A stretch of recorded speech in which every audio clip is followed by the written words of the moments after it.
Westbound number 9, the Soulsville, baby, as we get us that soul and disco from Billboard's Hot 100, May 28th, 1977. Let's get into it right now at number 90. Up from 93 the previous week, lost 45. But it was a bigger disco hit. Feel the Need by the Detroit Emeralds. Detroit Emeralds, off of Billboard's Hot 100 now, May 28, 1977. Detroit Emeralds never got really big here in the States. Big on R&B, some top 30 hits on the pop charts on Billboard's Hot 100 in the early 70s, but they never were humongous like, say, the Shy Lights or the Stylistics or the Impressions, the Intruders, Delphonics.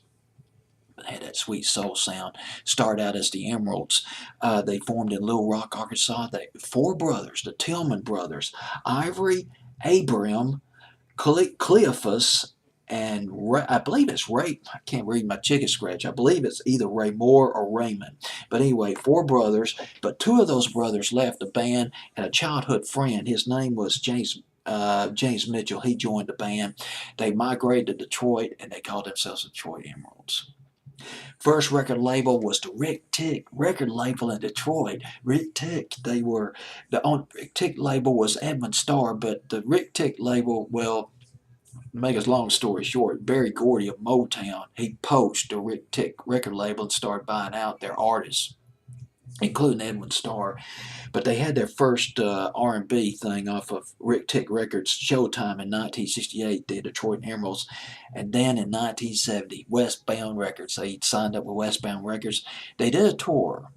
They toured through Memphis, where they recorded some demos at the legendary High Recording Studio run by Willie Mitchell. Willie Mitchell, who produced those hit records by Al Green in the early to mid 70s, and Peoples. I Can't Stand the Rain, she recorded there as well.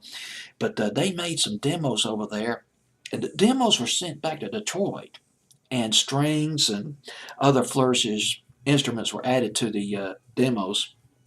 And it worked. Adding the strings and the vocals, it worked. Do Me Right and Let Me Take You in My Arms, some of their R&B hits that came out in the wake of this in the early 70s. Now this record, Feel the Need, here's the thing about Feel the Need. It started out in 1973. It went to number 22 R&B in 1973. It went to number 4 in Britain. Detroit Emeralds doing better in Britain on the pop charts than over here in the States. And a disco version was re-released here in the States in 1977, and the disco version went top 15, went to number 14, something like number 14, no, number 12 in Britain, went top 20 on the dance charts here in the States. And the horns of this record, of this version, was arranged by a guy named Johnny Allen.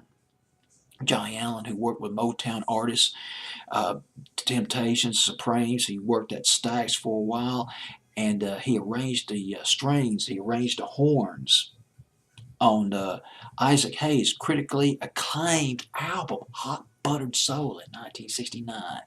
He arranged the horns on this record, or was in charge of arranging the horns on this record. Abram, one of the brothers, Abram Tillmans, he wrote the hit records by the Detroit Emeralds. He also did some arranging himself as well and producing the songs by the Detroit Emeralds. Well, here we are on Billboard's Hot 100, though, in 1977, the disco version. Yeah, you can cut a rug on this song. I can see this happening. I see this happening at Studio 54. Kind of burning up the dance floors a little bit in those platform shoes. Burn a hole in them. Detroit Emeralds, Feel the Need at number 90. It peaked at 90 on Billboard's Hot 100 for just 5 weeks, though, in the spring of 1977.